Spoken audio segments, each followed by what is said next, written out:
What's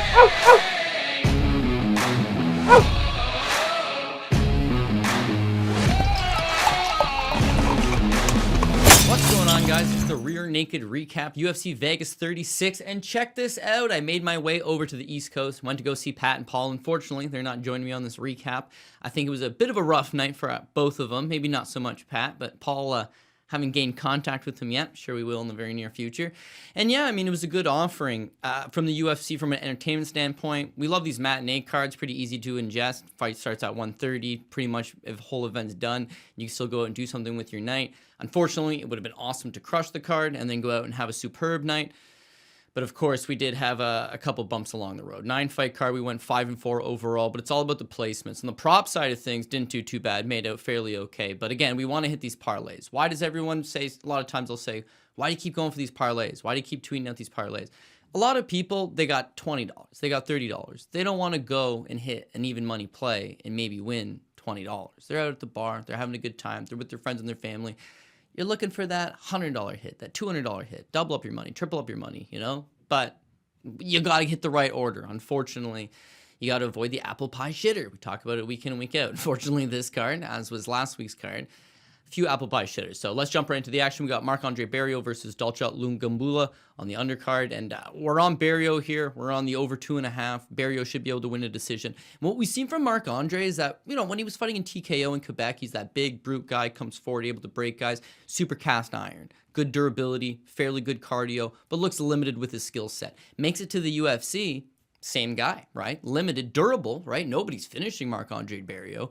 But his skill set's just lacking something. He shows up in great shape. He has good cardio for the division. I mean, he's a pretty quick guy for the division. He can push that pace on you. But beyond that, it's like it's hard to put him away. And he's got good cardio, so you have to deal with him for 15 minutes. But it's that move that he's made to Sanford MMA, and I think that's the huge difference maker. Is now you see him come in good physical shape as well. Yeah, he had a positive USADA test after the Oscar Pichota fight, but that was kind of the beginning of his momentum. He gets a knockout win in that fight as an underdog. He comes into the Abu Azitar fight, again as an underdog, and pulls off 2 nice victories there, and then this fight with Dalcha is just a continuation of that. So the first round was pretty close and competitive. I personally scored it for Barriault just on the basis of he was coming forward and he was landing the better strikes. Dalcha was backing up, as he did this entire fight. But in the first round, again, he was backing up, and he did manage the 2 takedowns. That's where the argument is presented for Dalcha actually won the first round, is those 2 takedowns. But I think as MMA judging tries to progress, you got to do something with the takedown. Either top control, right? If there's no ground strikes, at least hold the guy and have some control, some positional time, or land some ground and pound, or try a submission attempt. But to just simply take a guy down, hold him down for all of 10, maybe 15 seconds, not land a single strike, and then they explode and get back up to their feet, in close rounds, that'll edge it to you. This was a close round. Maybe that edges it for him. I just thought Barriault did the better work. And you can see at the end of the first round, Dalcha, as he tends to do, is kind of slowing down. He's kind of tiring. And in the second round, again, this fight actually played out perfect from a handicap standpoint. And I know a lot of people were on Marc-Andre Barriault, but it played out perfectly because both guys did exactly what they always do, right? Dalcha comes out, decent first round. He has some wrestling. And then with all that muscle mass, he's going to tire down. He has no punch output. And that's what happened here. Barriault, meanwhile, he keeps going. He's that little tank engine that just keeps chugging along, and he's going to probably pick up the second and third round. They're both durable. This thing's going that over 2.5, should go to decision, and Barriault's work rate should win the day. And that's exactly what happens. The one thing that maybe we didn't necessarily foresee is someone with a lesser chin than Marc-Andre Barriault might have folded over. Like, Dalcha hit him with some shots. And moving forward, I think Dalcha's super limited. I don't know what the UFC does with him. If he starches you early, it's an entertaining fight. But beyond that, it's just a slog, right? He takes you down, but there's not really much with it. It's a slower paced fight, not a ton of output out of him. Don't see a ton of upside out of Dalcha, and he's, 34, 35 years old now. Barriault, meanwhile, still 31, clearly improving, technically on a 3-fight winning streak. They gave him a no contest because of the positive test over Pichota, but he's got all the momentum in the world going his way. The one issue is he's not defensively sound, and his chin's cast iron right now. He'll be able to get away with this right now, but you can't fight like that long term. So solid win for the Canadians. Super happy we start things off well. We had him higher up on the parlays, although that was made very null in the next fight. Charles Jourdain, Julian Arosa. Got to go with the Canadian connection. Barriault came through us in the first fight, and I'll tell you what the key difference between Marc-Andre Barriault and Charles Jourdain is. Both of them started out in the TKO regional scene. Both of them are from Quebec, not Montreal, but the outskirts, training at good gyms, but with limited training partners available to them. Both make the UFC. Both look like there is some promise there, but Barriault goes to Stanford MMA to take his game to the next level, and Charles Jourdain stays in Quebec. And again, that's no knock to his gym in Quebec, but it's very hard to get ready for guys that fight in the UFC when, quite honestly, Julian Arosa, for all the faults that he has, do you have a training partner like him? No, you don't. It'd be very difficult to find training partners like him. And he trains at Extreme Couture in Las Vegas. You know, he's got a ton of these 25, 26, 27-year-old flashy strikers like Charles Jourdain that he can work with in preparation for this. What I got fooled out of this one was Jourdain by knockout. I just didn't think that Julian Arosa had the durability to keep up with him for the full 3 rounds. Both of them, again, show a lot of... Jourdain's the durable one, right? He's never been finished. So as far as I'm concerned, he'll take Julian's best shots. This thing will probably play out into the 2nd and the 3rd round. At that point, he's going to connect on something. Another key mistake that I made is that anytime you watch a Charles Jourdain fight, it's a nail biter. Like, you never really want to have a whole lot of faith or confidence in this guy. His fights are generally close. And then if you go back to his high moments, say the Doo Ho Choi fight, he clearly loses the 1st round and then rallies back. That last fight against Marcel Rojo, he clearly loses the 1st round. He's losing the 2nd round pretty bad. And then he comes back in the 3rd, he pulls it off and pulls out the victory. And in my mind, that's kind of how this one would play out, is that he probably would have a sticky 1st round, maybe a sticky first 2 rounds. But in the 3rd round, he'd be able to wear out Julian Arosa. Now, we mentioned it on the preview show, Paul and I, that Charles Jourdain has some of the worst takedown defense you've seen. And again, this plays out to him training in a small gym in Quebec, because, like, where's the wrestling team? Where are your D1 All-Americans? Where are your guys that wrestle at the Worlds? Where I'll tell you, if you walk into Extreme Couture, there's a plethora of them. And Julian Arosa had a clear wrestling advantage. Problem is, Julian Arosa has questionable ring IQ. So if he doesn't use the wrestling, yeah, I think Charles Jourdain wins this fight. If he does use the wrestling, he could definitely make it a lot easier for him. He just usually doesn't. And in the 1st round, very close. I know that most people scored it for Julian Arosa. I think you could make it an argument for Charles Jourdain that 1st round as well. But let's say it's Julian Arosa. It was very close. It was competitive. Arosa had the more volume. I thought that, I don't know, I just thought that Jourdain landed a couple meaningful strikes in the round, but it's very close. 2nd round, again, it's very close. Things are going back and forth. I thought that Jourdain started the round well. I thought that Arosa started to pour it on kind of in that middle to end frame. And there, the $1 million shot. This is what we've been waiting on. Boom, left hand, Charles Jourdain folds over Julian Arosa. Can't say he's like super hurt, like it's more of a flash knockdown, but he's hitting the canvas at this point. So Charles, who actually has a decent ground game from a top position and has hellacious ground and pound, something we did see in the Rojo fight, could follow him to the ground and pounce immediately, but he chooses to back up and stand Arosa back up. That's all well and good, that's fine. But when Arosa stands back up, Charles doesn't pounce again. He kind of takes a step off the gas. And if you take that knockdown out of that round, it's a Julian Arosa round. Like, he outworks Charles Jourdain. There just happened to be a flash knockdown in the mix, in which the kid failed to capitalize on. So this thing's 1-1. Doesn't matter. Again, they're both close rounds. I think you can make an argument for both guys in both rounds. The knockdown probably seals it for Jourdain. The volume probably seals it for Arosa in the 1st. Knockdown for Jourdain in the 2nd. We got a 1-1 going into the 3rd. And Julian Arosa exuberates a bunch of ring IQ. He goes for the takedown. I knew I was screwed as soon as he decided to shoot it the 1st time, because it's like with Charles Jourdain, you're going to get it. You want it, you're going to get it. And to Jourdain's credit, he gets up the 1st time, and Arosa shows off some more ring IQ by just going back to the takedown. The takedown was money. The takedown was the key to victory. And as soon as he got the 2nd takedown, it's like Charles Jourdain looks to scramble, and he locks up this Darce. Now, the Darce, it looked tight, but Charles Jourdain ended up on top. So I'm thinking Charles does have a good ground game. He's a guy that is durable. I know he does work a lot on his jiu-jitsu and his grappling and overall submission defense and submission offense. And nope, that thing was a lot tighter than I think most people thought. Julian's got these long arms, man. That was a slick choke. And for Arosa, if he didn't have durability issues, this guy's like scary. Got great cardio. He punches a bunch of output. He's got a very awkward style. Like, sometimes he's moving like Dominic Cruz, kind of herky-jerky in there. Hands are very low, inviting you in, but just rips the body, rips the head, has a good kick game, moves. Again, he's got a submission game, clearly. His wrestling, geez, not too shabby. Trains with some of the best guys in the world. And when he's on, he's capable of great feats, and he really did show that on Saturday. When he's off, he gets folded up in the 1st round. So moving forward, Rosa is always going to be a tough guy to bet on, but if you're getting these plus money tags on him, it just seems like, why not? This is where he shines best. And for Jourdain, shame me once, shame me twice. This one's totally on me. Like, I should not have had the faith in him. He does usually fight these relatively close and competitive fights, and he could have won this, if you stuff those takedowns in the 3rd and you win the 3rd, this fight was 1-1 going into the 3rd frame, he can pull it out. Unfortunately, the same issues that he always has came up. And whereas we were right on Barriault, Dolce, they fought like they normally do, we were wrong on Jourdain, and he did fight the way he normally does. And Arosa fights the way he always does, minus he took Jourdain's best shot. So lost a prop on the Jourdain by knockout, which is plus 110. And then we lost some money on the parlay. So not a great second fight. And unfortunately, Canada had to split this one and go one-on-one. Moving on, we got Jack Shore versus Ludovic Shalinian. Shalinian coming in on short notice versus Jack Shore, who, yeah, he starts off right off the hop. He's a 3-1 favorite, 4-1 favorite, 5-1 favorite. Public's clearly on him. By the time the fight goes off, he's a 7-1 favorite. And really where you struggle is where does Jack Shore lose his fight? Like, if it stays standing, he's got the better boxing, crisper hands, better hand speed overall. When the fight hits the ground, yeah, he's probably got the better grappling, better jiu-jitsu. And the biggest thing is he's going to be the one dictating where this fight takes place because he's got the overall better wrestling, better judo. If he wants to fight on the ground, it'll be on the ground. If he wants to just stuff the takedowns to keep it standing, he'll do exactly that. He gets the win. We also had the Jack Shore by decision plus 140, so good times there. But I guess if there was one knock, is that Shore's undefeated. He's 14-0. Yes, he was supposed to fight Said Nurmagomedov. That would have been that step up. But what he showed here against Shalinian was he's not ready for the Said Nurmagomedovs of the world just yet, I don't think.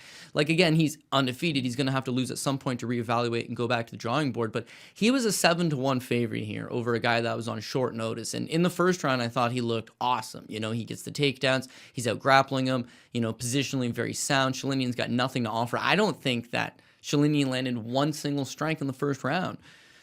It was all Jack Shore. But in the second and the third round, either he got complacent or got a little bit tired, or, you know, he just opted to not really go to the ground as much and use his boxing instead. And, you know, I'll give Ludovic one thing, man. He was looking to make it a fight. He was coming forward. He was at least trying to land strikes, unlike the first round where he was getting dominated. And it goes to decision. That's cool. We had the Jack Shore by decision. But did he look like the ultra prospect that maybe a lot of people considered that he was? No. And was this the easiest opponent? Short notice guy. Third guy that they offered you this week. Like, you know, tough to get ready. I never even seen no tape on him. He's coming out of the Ultimate Fighter house. Like, what do you expect? But maybe my expectations were just a little bit higher for sure, especially at that 7-1 price tag that he ended up going off on. So solid victory. Kid moves forward. It's more ring time. It's more experience. And surely he will learn from this. But he will get tested eventually. And I'm not sure how quick that's going to be, but it might not go his way. Molly McCann versus Ji-Yeon Kim. This one was tough to break down only because you know you got Molly McCann on one hand that's giving up a 10-inch reach advantage to Ji-Yeon Kim. That just seems insurmountable, right? And Molly McCann's kind of the butt end of a lot of MMA jokes, you know, meatball, and people thought she retired after her last fight, and the performances haven't been great, and she's getting taken down. She's been working on her wrestling, using her wrestling in her victories, and then in the defeats just get clearly out-grappled. Like, what level is she at? But there's one thing about her. She's super scrappy. She's durable. She'll come forward and she'll let her hands fly. But I truly did believe that she would need to, in fact, mix in these takedowns because just like everybody else, a 10-inch reach advantage is pretty crazy. And Ji-Yeon Kim's no slouch, you know, but her biggest issue has been her porous takedown defense. So again, as far as capping this fight coming in, you know that Molly McCann has the ability to mix it in against lower level opponents. This looks like an opponent with the lower level grappling. Molly McCann should be able to work that in. The 10-inch reach advantage is going to be a problem, but it's going to be nullified when she's on her back, right? What's the reach advantage when you're on your back? Nothing. So first round, Molly McCann, she lets her hands go, man. She's coming forward. She's trying to bully her. She's backing her up. She's letting her hands go. Ji-Yeon Kim's moving pretty well, but she's not establishing any type of reach. She's throwing hooks. She's not throwing a jab. She's not throwing front kicks down the middle. And she's not really backpedaling all that well. Now, it's tough against Molly McCann because she's perennially coming forward all the time. Hard to stop that momentum. But, you know, it was a decent enough first round for Kim. And then Molly McCann initiates the grappling, as I thought she would, as I thought would be the natural advantage and the easiest path to victory. And it's like, oh, man, Molly grappling really not all that good. She gets controlled fairly handily by Kim against the cage for the probably like the middle frame of that first. And just Kim's just leaning on her. Molly McCann has like, she's the one that initiated the grappling. She's the one that's having a perceived grappling advantage and has none doing. And then like maybe 30 seconds left, they split and she bombs Kim with like 3 or 4 good right hands. I scored the round for Molly McCann on the basis of the striking in the early part was pretty close. The grappling in the second part was all Kim, but nothing happened out of it. She was just pressing her up against the cage. And then probably the 3 best strikes were landed in that last 30 seconds for Molly McCann. So I'm trying to be cautiously optimistic because we did end up going with Molly McCann. But what do you really expect, right? It's a close women's MMA round. In the second round, Molly McCann abandons the wrestling and just starts backing her up. And that's where Kim fights a terrible game plan. Like, she hadn't established that range in the first round. So now in the second, Molly just has no respect for her. She hasn't no respect for the power, no respect for the distance, no respect to anything. That she largely just marches her down, sometimes with her hands low, baiting her in. And it'd be like a chop and right hand over the top, bam. And like, Kim just had the inability to back up. Now it sucked the energy out of Ji and Kim. She was tired. All of a sudden her legs weren't moving as well. And Molly McCann just, quite frankly, never went away. So good performance from Molly McCann. When she fights that lower to mid level, she can shine. And it was fight of the night for a reason. It was a great fight. You know, it was a great fight. I don't know, very entertaining fight. You know, both girls had moments. There was a lot of striking. There was a lot of heart. There was a lot of aggression. You know, it was thrilling to say the least. But as far as like upside potential goes, Ji and Kim's in serious trouble. If you were making an excuse for her and saying it was her takedown defense that had been costing her to this point, well, takedown defense wasn't the problem here. Wasn't the problem here at all. It was the striking. And now you've got takedown defense problems and striking problems.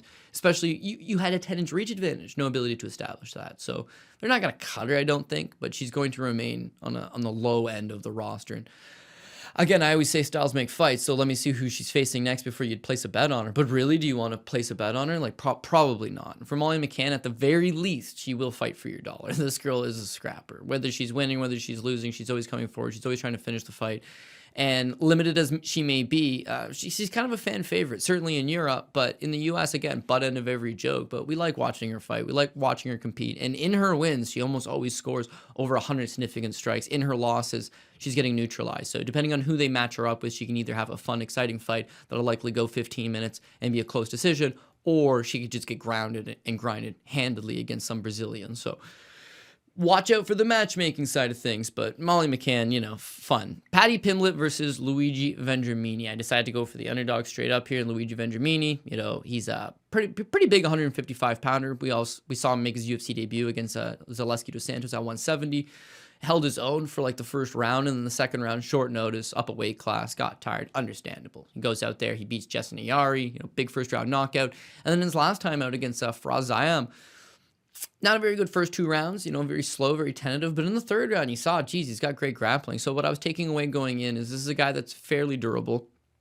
He wasn't showing these big knockout losses, certainly, especially against Paddy Pimblett, my God. But he's a big 55er. He's going to have some solid grappling. We know Paddy Pimblett's a grappler himself. Pimblett will try to get this fight to the ground. Maybe Vendramini can take his back. Maybe Vendramini will be the more physical, strong guy. Keep the fight standing. It seemed like a decent enough dog selection. Against Paddy Pimblett, I don't want to say he's all hype, but clearly, as you see, the guy can talk one hell of a game. Now, people like somebody who talks one hell of a game. And you can be the most talented guy in the world and be boring. Nobody really cares, right? It's kind of like the Demetrius Johnson effect. People will say, you know, small weight class, but I just don't think he really connected with the fans. And then you got these guys that maybe can't fight, but can talk one hell of a game. I'm not saying that Paddy Pimblett can't fight. It's that he'll give you that Conor McGregor persona. He'll give you that I'm the king of this division. Nobody wants to fight me. I'm ready for the title. Where's my title? Blah, blah, blah, blah, blah. And he, as far as the Cage Warriors regional scene goes, shows mixed results. I mean, he does get bullied in there a little bit. He's a former 45er, tough weight cuts, moves up to 55. And again, you do see some of the bigger 55ers, some of the more stronger guys, most notably, I guess, the Soren Beck fight. They can take him down. They can control him. He does have these flashes of brilliance, but he just hasn't quite put it all together quite yet.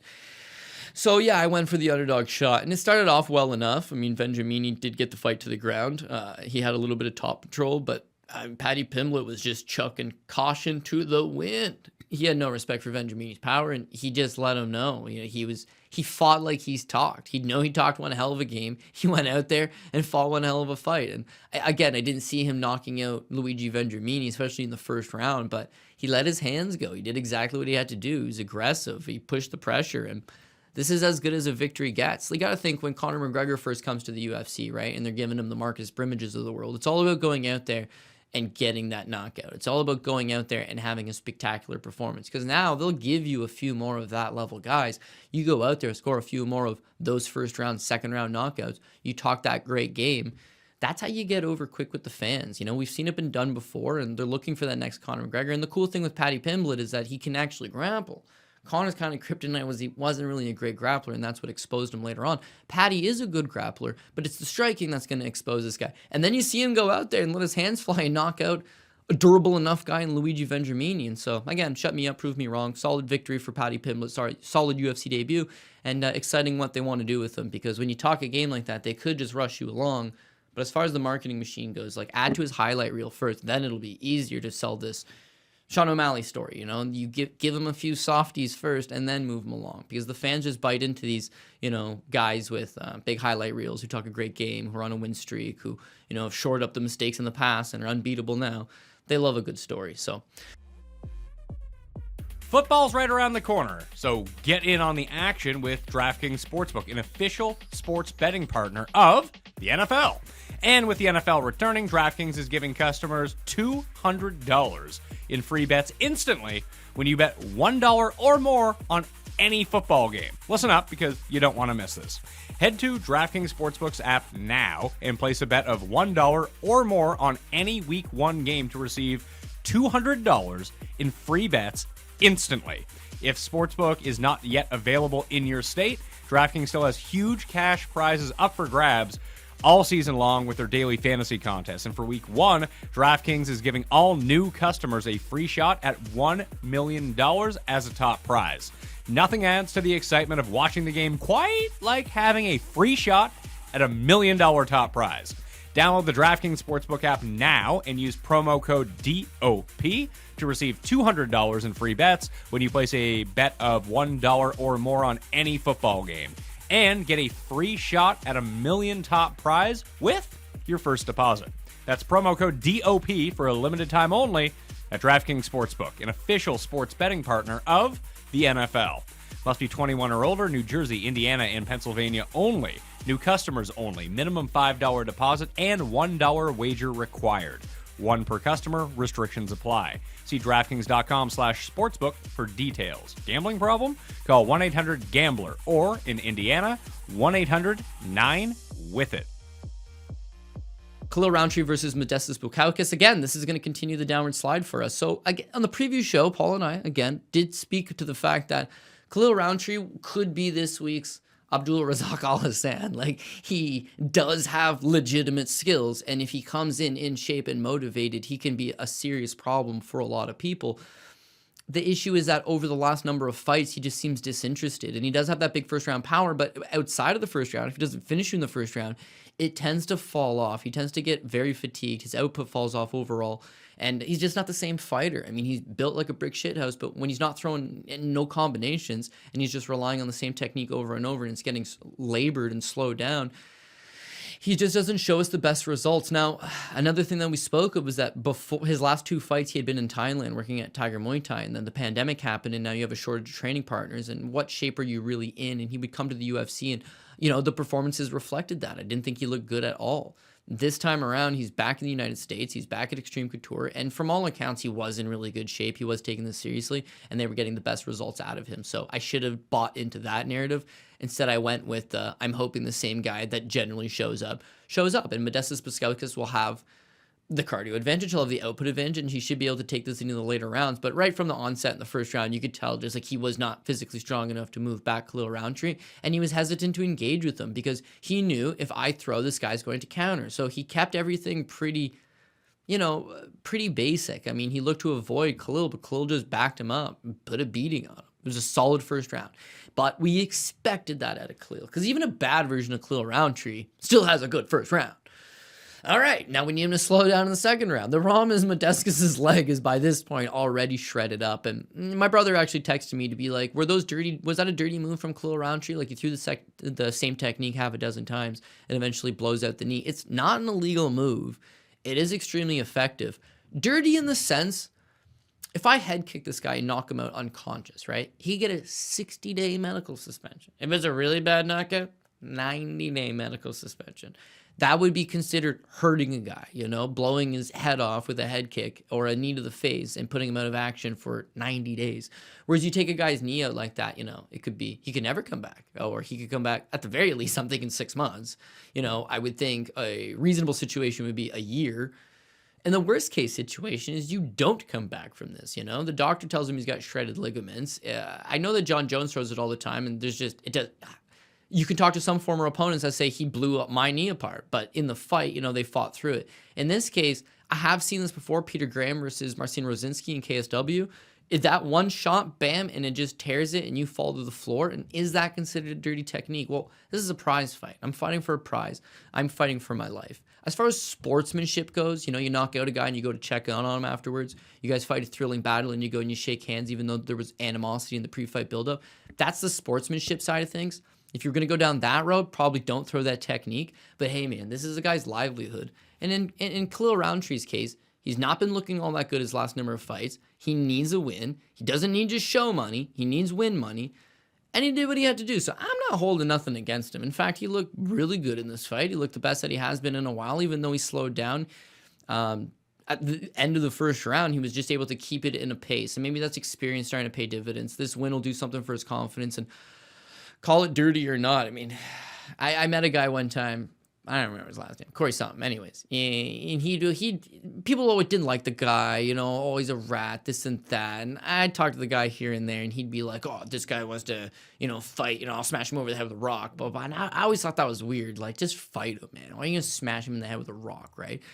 Anyways, I talked to this one guy. I talked to him one time, and he says to me, you know what? The way I was raised, my father told me, there's no such thing as dirty fighters and clean fighters. There's only winning fighters. And if you want to win your fight, he's not a fighter. This kid was just getting bullied. That his father's giving him a speech as a kid.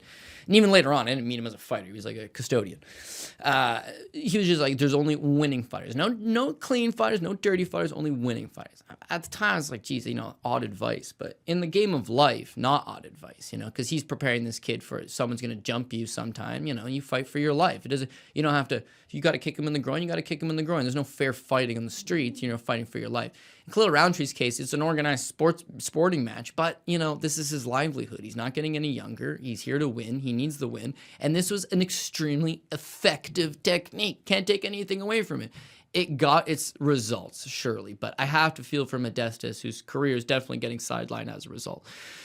Alex Morono versus David Zawada. I did not expect this thing to fully play out 15 minutes on the feet just because Zawada, high-level BJJ black belt. And with Morono, he is also a BJJ black belt. I think I would stop a little bit short of calling him high-level, but certainly knows what he's doing and is certainly competent enough. As far as the striking goes, Morono's kind of developed a reputation as a striker over the years. He's a gritty guy, get in your face, let his hands go. We do see pretty much the same thing from him fight to fight, is that he's willing to move up and engage with you. They've given him the likes of Anthony Pettis. He started off well but fell off. And then Donald Cerrone, who he absolutely blew out of the water in the first round. Him at his best, you see some results. Also got a win over Max Payne Griffin in the mix. Him at his worst, still not all that bad. He's going to give you a thrilling fight. So Zawada needs to get this fight to the ground because his own striking, not bad, but he's not a striker, right? This thing ended up being a 15-minute striking match. And even though it was entertaining, man, I don't want to discredit both guys, right? Fun stuff. But it seemed very low level. Like, Zawada's striking looked vastly improved in the first round, but once he got tired and he got stung a few times, he was reluctant to let his hands go. Morono was routinely landing the better shots, but they were like chopping right hands, like nothing came straight. Like, even the hook, it was mostly just like a chop. And it was effective and it was winning. It was some thrilling stuff, but it really goes to show you how shot Donald Cerrone is that he got knocked out in one round against this guy, because Cerrone, so technical, so precise. If he could still take a punch, he would have just absolutely picked this guy apart. But instead, everything Morono hit him with hurt him. And in the fight with Zawada was just a lot fresher than Donald Cerrone, so everything Morono hit him with, stung him, but it wasn't going to knock him out. It wasn't going to topple him over. First round was close. Second and the third round is Morono backing him up, having his way, doing some good, solid work in there. So Morono advances. Morono's on a decent little win streak right now, and I'm sure they're going to put him in. This is third fight down on a main card, so just before the co-main event, he was getting a little bit of press there. They've allowed him to beat Donald Cerrone. That's definitely got to give him a little bit of name. And he's fought Anthony Pettis to a competitive enough fight. Losing to Pettis is definitely an issue, but still fought a big-name guy. You would think that he's getting a little momentum going, but if you were to talk to a casual fan, they don't know who Alex Morono is. And even if you talk to a hardcore fan, he's got an exciting fight style, but I don't know how many people factor this guy into like the talks. He'll give you a fun fight, but it seems limited enough. This was a good performance. He did exactly what he needed to do to get the victory. We're super happy about that. But all in all, still limited stuff. It was a striking battle against a jiu-jitsu guy over the course of 15 minutes, and he had moments as well. So not the greatest stuff going. Tom Aspinall versus Sergey Spivak. This is what gets you in some trouble once in a while, right? Is that I would assume most people are in on Tom Aspinall. What's there not to like? He did have a relatively not great performance against Andrei Arlovski his last time out, but he showed you he's also got a submission game. He's BJJ black belt. He's the head coach in the grappling at Team Cowabomb, which I guess means nothing when we talk about the main event in a minute. But all the same, the guy's got credited grappling skills, and he's a professional boxer. He's sparred rounds with Tyson Fury. Fury brought him into camp a few times. He's got good striking, and he's one of these guys that he's new age heavyweight. What I mean by that is, I think my era anyways, you want to be as big as possible. Like, you want it to be Brock Lesnar. You want it to be Shane Carwin. Frank Mir went on the record to put on like 25 pounds to get to 265 because that was the perceived advantage. Alistair Overeem, eat the horse meat, get as big as you possibly can. That was the model, and it's not so much the model anymore, right? Stipe ends up winning the title. He weighs in 240. Francis Ngannou, he's a gigantic guy, but what you're seeing is that people are almost favoring Cyril Gane and Cyril Gane's style of being able to be a lot quicker and a lot lighter on the feet, and that comes from being a lighter heavyweight. What you see with Chris Daukaus and Tom Aspinall is that exactly that. They're not these 265 heavyweights. They might come up in that 240 at the highest 250 range, but they're super mobile and they got quick feet. Spivak, meanwhile, he's been putting on mass. He's been getting bigger. And in getting bigger, he's not the most mobile guy going, right? He's kind of flat-footed. He's been relying on getting the fights to the ground and being able to use that ground advantage, but his wrestling's not great. And as far as his striking goes, like, he throws out the jab because he's so long. You got to use that jab, right? Big, tall guy. But he throws it out, and it's almost like a lazy jab. You can counter this thing, and it's slow as well. A good striker would batter him around. And again, this is where I get back to the more you listen to people, the more it might dissuade your opinion. I assume everybody would be on Tom Aspinall, but then just reading a lot of stuff or, talking to a couple buddies, right? You might listen to a podcast or two.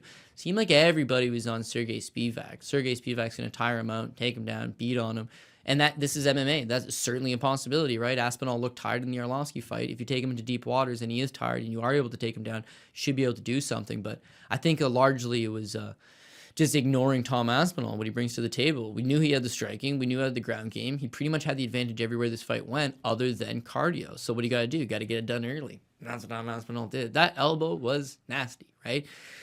And I just think, again, he's a big guy. He can generate a lot of power. He's throwing tricky techniques. He's not just relying on the same thing over and over. He's got fast hands. The one issue that we're going to pull from this is that I would like to see him go 2-3 rounds, because when you're capping him in the next fight and the fight after that, it's going to come back up. What if he doesn't get the first round knockout? What if he doesn't finish the dude halfway through the first? What if it's got to go to the second or the third? Yes, he did beat Arlovski early in the second, but no doubt he was tired in that fight. And when you're not fighting 3 rounds in that cage, you might be doing it in the gym, but when you're not doing it in the cage, yeah, you haven't really felt those waters yet. So they're going to move him along quick because they're talking about him now as an ultra prospect, and this suddenly put him right over the top, and he just destroyed a top 15 guy inside of a round. It's all good stuff. I could see them jumping him up. I could see them giving him that big fight. And to be honest, like, I don't know what the big fight is for him. Him versus Derek Lewis could be fun simply because he's going to have a speed advantage over Lewis, and he's going to beat him with a punch early. And he might be able to knock out Derek Lewis in the first round and a half. But Lewis is one of those guys that if you don't put him away, he's going to get you late. And Aspinall seems susceptible to that. That's jumping him up and giving a big fight. Do you give him a Greg Hardy? Seems like a busted prospect at this point, but Tom Aspinall goes out and knocks Greg Hardy. There's going to be a lot of happy people in the world, right? Do you throw him down that road? There's a lot of things you could do for him. I'd like to see them give him just somebody durable, someone that will probably get a few rounds out of him. I'm not talking like Amarcine Tybura, or I'm not talking about the top 5, top 10 just yet, but just at least give him somebody that'll give him a few rounds so that we can see him in that second and third round and see if he's able to pull through and get the job done. Moving on to the main event, Derek Brunson versus Darren Till. Now, if you followed the parlays, things of action, this is probably the biggest gaffe, but the original plan is, let's say Jourdain does win, right? Then Jack Shore, who's our top ticket guy, he's gone through. Marcel Barriault's on that second line. He's gone through. If Jourdain would have hit it, then we just hedge out of this main event. It's an easy main event to hedge out with.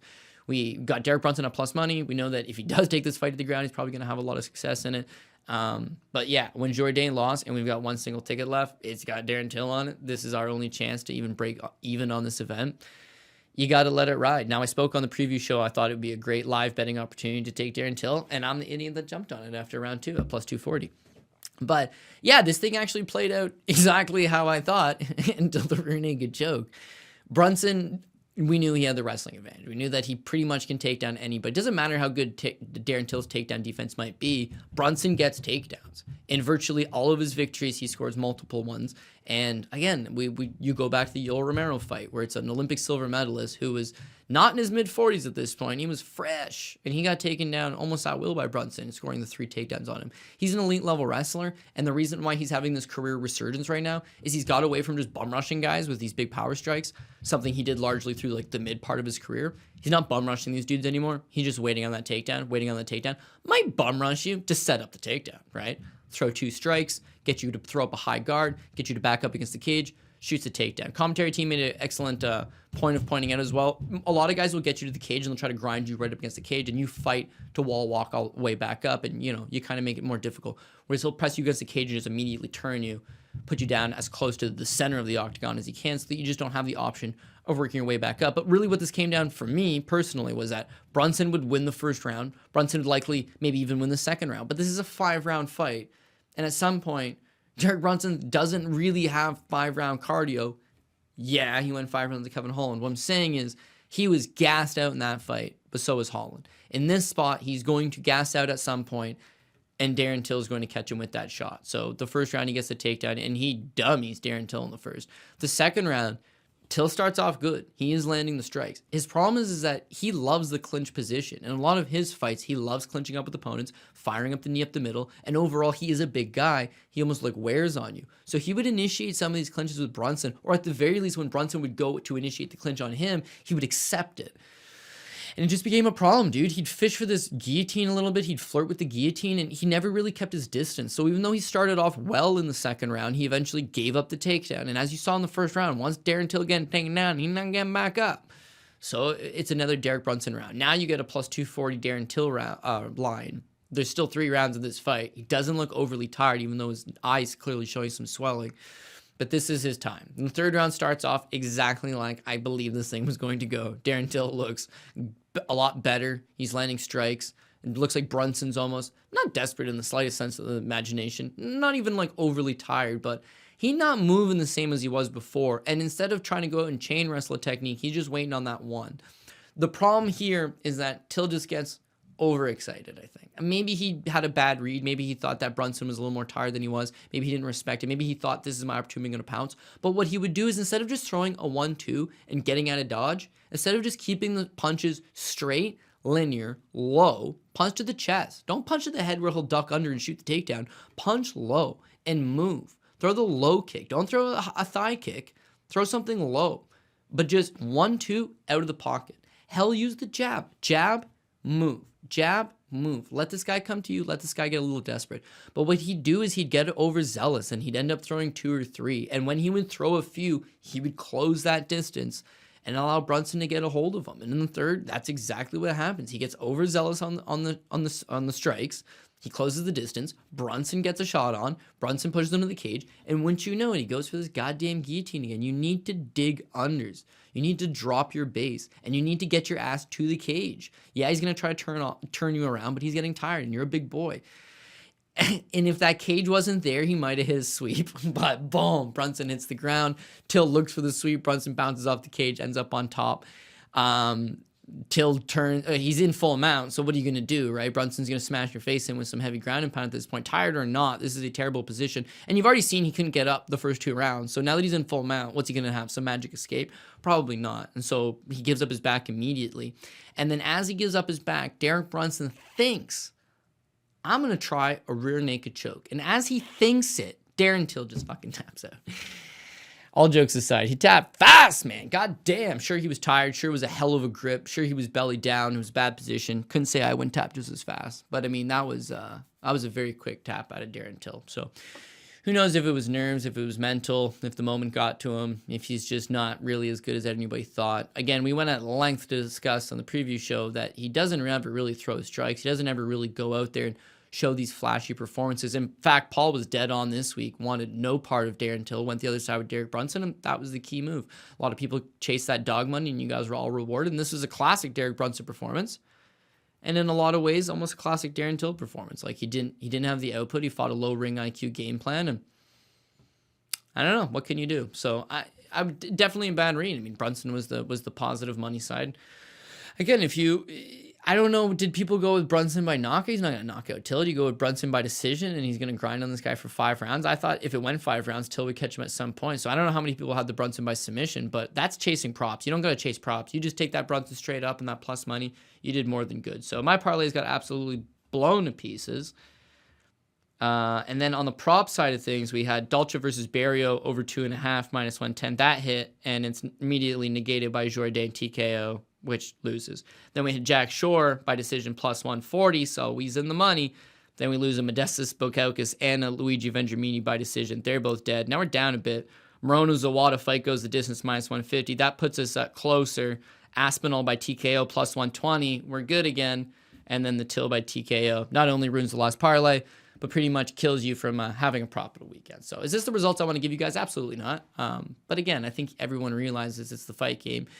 And again, with my style, which I do a lot for the fans, as opposed to a lot of other people, is the smart play on any card is bet 1 or 2 fights, right? The smart play on any card is focus on your 1 or 2, but we're full fight guys. We got action on all the fights, right? And so you might not love the fight, but you put action one way or the other. So anyways, as I always say, we'll get back to the positive results the next week. I'm an optimistic guy. And again, when they're offering PFL and Bellator and UFC, you're always going to have your opportunities. And the great thing with parlays in particular is you lose a few here and there, and then you eventually do hit your 10-1, your 12-1, your 20-1.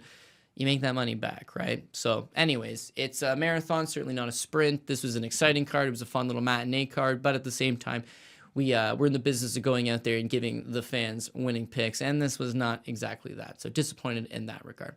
Anyways, next week I'll be back in Toronto, so we'll have to do this over the whole Skype thing. Hopefully the internet's back up and running. No idea what was going on there.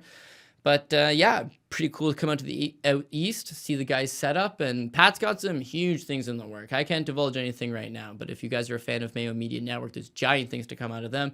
And as always, I'm super proud to be affiliated with that brand, as well as massive shout out to DraftKings Sportsbook, having Mark back and giving us the platform to do our thing, and to the fans as always tuning in and checking it out. I know this card wasn't the biggest card going, so I'm not sure how many people are interested in a recap of the event, but if you're here listening to it, especially this far in, you the real shit. Thanks for the support as always, and I will catch you guys the next time, hopefully with some better results. Take care.